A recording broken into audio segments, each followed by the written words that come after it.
कारगिल युद्ध में थे, कमांडो हैं जो कारगिल युद्ध में थे, और जो 26/11 का आंदोलन था, जब 26/11 का जो हमला था ताज होटल पे, वो इन्होंने फतेह किया था।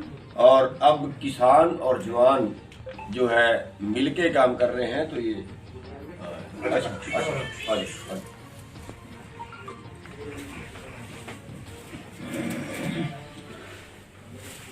सभी छायाकार पत्रकार बंधुओं को जय हिंद, वंदे मातरम। सबसे बड़ी बात यह है कि जिस हिसाब से मैं अभी जो मेरे साथी बैठे हैं गुलाम सिंह चढ़ूनी जी, जो कि हमारे वरिष्ठतम किसान नेता हैं, जिन्होंने एक अलग जगह रखा है पूरे देश के अंदर, आप सब जैसे कि अभी कवर कर रहे हो, तो मैं ये चीज़ कहना चाहूँगा कि ये जो हालात हैं फिलहाल, इसको आप सिर्फ एक अपने पटल पे दिखाने की कोशिश कर रहे हैं कि भैया अभी सारी चीज़ें ठीक हो रही हैं, नया कृषि कानून आ गया, ये काफ़ी हद तक किसानों की जो स्थिति है वो सुधार देगा। ऐसा कुछ चल रहा आज के दिन, चाहे वो सोशल मीडिया पे, चाहे मीडिया में, जो भी है।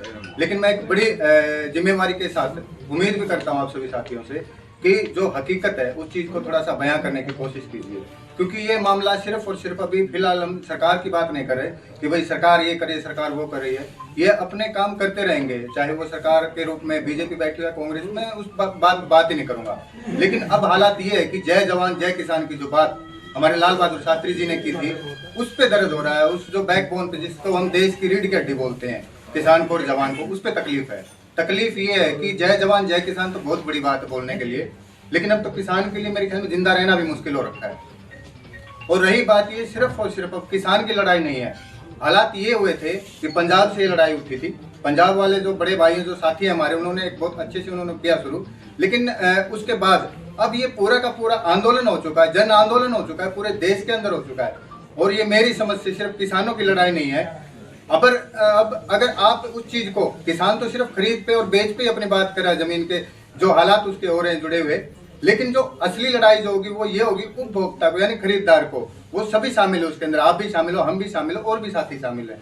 तो वो जो दर्द और वो तकलीफ है, जो उसको ढक के, उसको आवरण में लेकर के, और जिस हिसाब से अभी इन कानूनों को ठीक दिखाने की कोशिश और प्रयास चल रहे हैं, इस पे थोड़ा सा है ना विचार करने की जरूरत है। ये ठीक नहीं है। तो जो असलियत है, जो हकीकत है, जो किसान रो रहे हैं रोड के ऊपर बैठ के, सड़क पे, ठंड के बीच में, तो उनके बारे में थोड़ा सा संज्ञान लीजिए। बड़ा दर्द है, और जब दर्द होता है तो आवाज आती है, पेट की आवाज, दिल की आवाज मुंह से आती है। तो मैं तो एक उम्मीद करता हूँ सभी देशवासियों से, आप साथियों से, कि इस चीज को जितना समझ जाओगे, ये तकलीफ है, इसको तकलीफ को समझने की कोशिश कीजिए। और यहाँ पे सिर्फ किसान नहीं, जवान नहीं, पूरे देश के हित की बात है। अगर ये चीज सही है तो फिर किसान मेरे ख्याल में है ना उससे पहले मान जाते। और रही बात, बार बार एक चीज दिखाई जा रही है कि कृषि अध्यादेश कानून बहुत अच्छे हैं, किसान अड़े हुए हैं, ऐसा कुछ भी नहीं है। जो चीजें बता रहे हैं और जो चीज हो रही है उसमें बड़ा फर्क है। उस फर्क को आप साथी भी समझने की कोशिश कीजिए। मैं समझ देशवासियों से अपील करता हूँ कि जागने का वक्त है, जागिए और इन साथियों का साथ दीजिए। हम भी साथ में, आप भी साथ में। ये जगदीप जी औलख है हमारा मीडिया का, एक आप देखते हैं।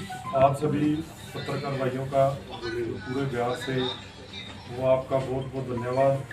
मैं सिर्फ अपनी इतनी बात कहना चाहूँगा, जो हमें हरियाणा पंजाब में रेट मिल रहे हैं, पूरे एमएसपी पे हमारी फसलें बिक रही हैं, हम चाहते हैं हमारे बिहार के भाइयों को, किसान भाइयों को वही रेट मिले। आज हम वहाँ बैठे हुए आपकी लड़ाई भी हम लड़ रहे हैं। हमारी पहली डिमांड यही है, पूरे देश के अंदर हर फसल का दाना दाना एमएसपी पर सरकार खरीदे। तो इसलिए हम आज बिहार में आए हैं, हम आपके लिए भी वहाँ लड़ रहे हैं। आप ही उठो और एक आवाज उठाओ कि हमें भी पंजाब हरियाणा की तरह मंडियां चाहिए और वही सरकारी सिस्टम चाहिए, और उसी तरीके से उसी रेट पे हमें अपनी मक्की का 1850 रेट चाहिए, हमें अपनी धान का 1888 रेट चाहिए। तो इसकी अपील करने आए हैं और उम्मीद ये भी कर रहे हैं कि बिहार का किसान भी उठेगा और एक क्रांति के रूप में इस आंदोलन में कूदेगा और इस आंदोलन को सफल बनाने में हमारी पूरी मदद करेगा। धन्यवाद।